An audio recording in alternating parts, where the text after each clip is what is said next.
আজকে তিনটি মামলায় দুটি মামলা ছিল গত 15 বছরের যে গুমের অভিযোগগুলো ছিল, এনফোর্সড ডিসঅ্যাপিয়ারেন্স, সেইটার অভিযোগে দুটো মামলা।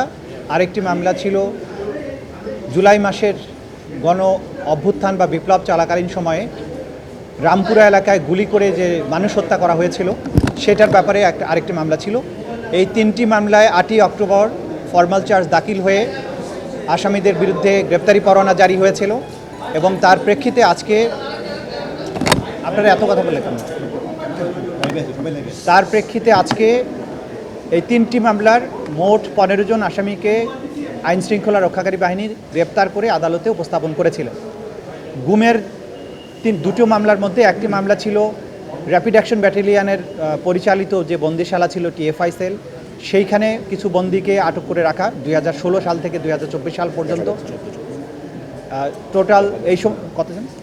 14 জন বন্দীকে সেখানে গুম করে রাখার অভিযোগে যে মামলাটি ছিল সেখানে 10 জন আসামিকে হাজির করা হয়েছিল।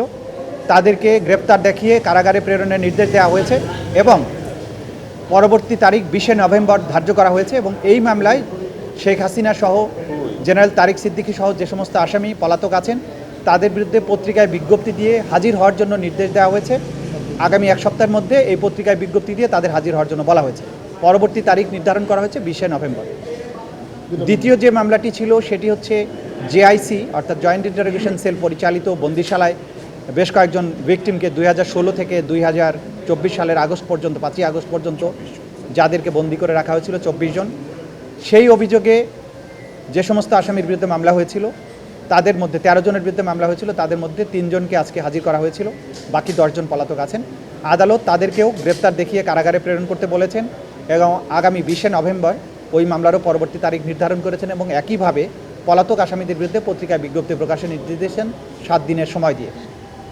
তৃতীয় মামলাটি ছিল রামপুরায় 18 এবং 19 জুলাই 2024 সালে গুলি করে, বিশেষ করে ওইখানে কিছু বিজিবি সদস্য যারা গুলি করে আন্দোলনকারীদের হত্যা করেছিলেন, মোট 28 জনকে হত্যার অভিযোগে ওই অভিযোগটি করা হয়েছিল। সেই মামলাটিতেও আসামিদেরকে কারাগারে প্রেরণের নির্দেশ দেওয়া হয়েছে এবং পরবর্তী তারিখ নির্ধারণ করা হয়েছে 5ই নভেম্বর।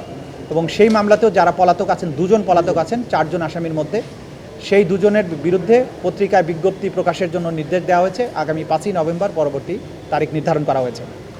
আজকে যাদেরকে উপস্থিত করা হয়েছিল তাদেরকে গ্রেপ্তারের ব্যাপারে, বিচারদের সোপর্দ করার ব্যাপারে আইনশৃঙ্খলা রক্ষাকারী বাহিনী যেমন কাজ করেছেন, তেমনিভাবে বাংলাদেশের সার্বভৌমত্বের রক্ষক হিসাবে আমরা যাদেরকে মনে করি বাংলাদেশ সেনাবাহিনী, তারা এই আদালতের প্রক্রিয়াকে সাহায্য করেছেন।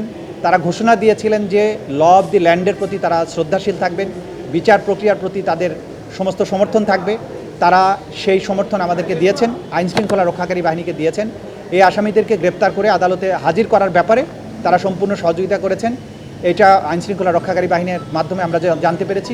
সুতরাং দেশপ্রেমিক সেনাবাহিনীর ব্যাপারে যে সমস্ত অপপ্রচার যারা করেন তাদেরকে আমরা বলবো অপপ্রচার করবেন না। ল অফ দি ল্যান্ড এবং বিচার প্রক্রিয়া একটা রাষ্ট্রের সভ্যতার মাপকাঠি নির্ধারণ করে।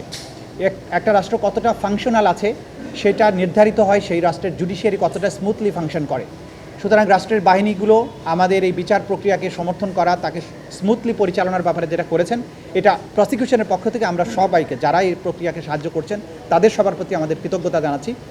তারা যেমন জুলাই আগস্টে নিরস্ত্র ছাত্র জনতার উপরে যে পরিচালিত হত্যাযজ্ঞের সময় তারা যেমন রুখে দাঁড়িয়েছিলেন বা মাঝখানে ভূমিকা পালন করেছিলেন, যেটা জাতি স্মরণ করে, একইভাবে এই যে বিচার প্রক্রিয়া, গুমের বিচার প্রক্রিয়ার ক্ষেত্রেও তারা তাদের সহযোগিতা করছেন, আইনের প্রতি তাদের শ্রদ্ধা দেখিয়েছেন।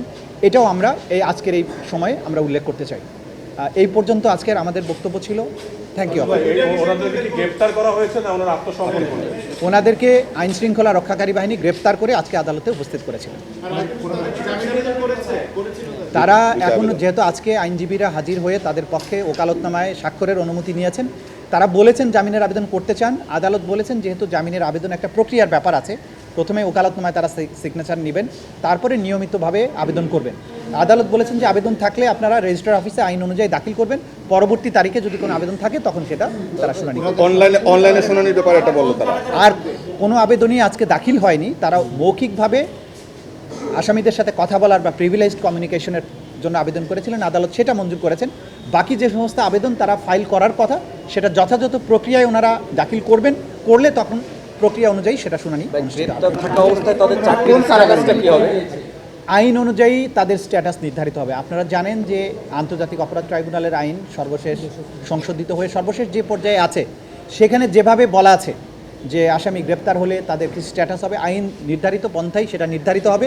আমরা আগেও বলেছি এই ব্যাপারে, আজকে নতুন করে কিছু বলতে অনলাইনে হাজিরা দেওয়ার সুযোগ আছে কি?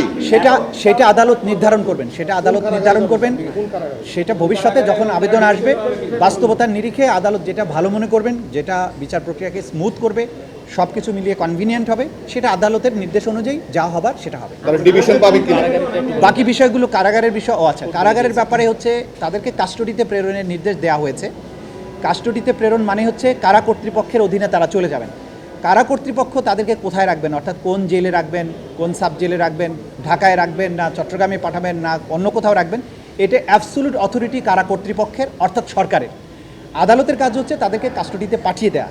কাস্টডিটা মেনটেন করেন রাষ্ট্র বা স্বরাষ্ট্র মন্ত্রণালয় অথবা মোর স্পেসিফিক্যালি কারা অধিদপ্তর। সুতরাং কারা কর্তৃপক্ষ তাদেরকে কোন কারাগারে রাখবেন সেটা তারাই নির্ধারণ করবে। ভাই একটা বিষয়, যে এই বিষয়ে যে সুবিধা সাধারণত কারা কর্তৃপক্ষ কোন আসামিকে কি পদ্ধতিতে আদালতে হাজির করবেন এটা ডিসক্রিপশন অফ দি কারা কর্তৃপক্ষ। এই ব্যাপারে আমাদের কিছুই বলার নেই। এইটা দেখেন আইনের মধ্যে যেটা আছে, আমরা সর্বশেষ সংশোধনী অনুযায়ী বলা হয়েছে যখন কারো বিরুদ্ধে বিচার প্রক্রিয়াটা শুরু হয়ে যায়, ফর্মাল চার্জ দাখিল হয়, তখন আসলে তিনি আর সার্ভিসে আছেন বলে গণ্য হবেন না। এটাই হচ্ছে আইনের ব্যাখ্যা। Thank you. যদি বসে তাহলে তো ভালো হয় আমাদের। আদালত হচ্ছে যে কোনো প্রয়োজন বসতে পারে। অনলাইনে কি হয়? অ্যারেস্টেড আসামি আমাদের যে কোনো সময় নবীন ভাই, অনলাইনে কি হাজিরা দেওয়ার সুযোগ আছে? তথ্য প্রযুক্তি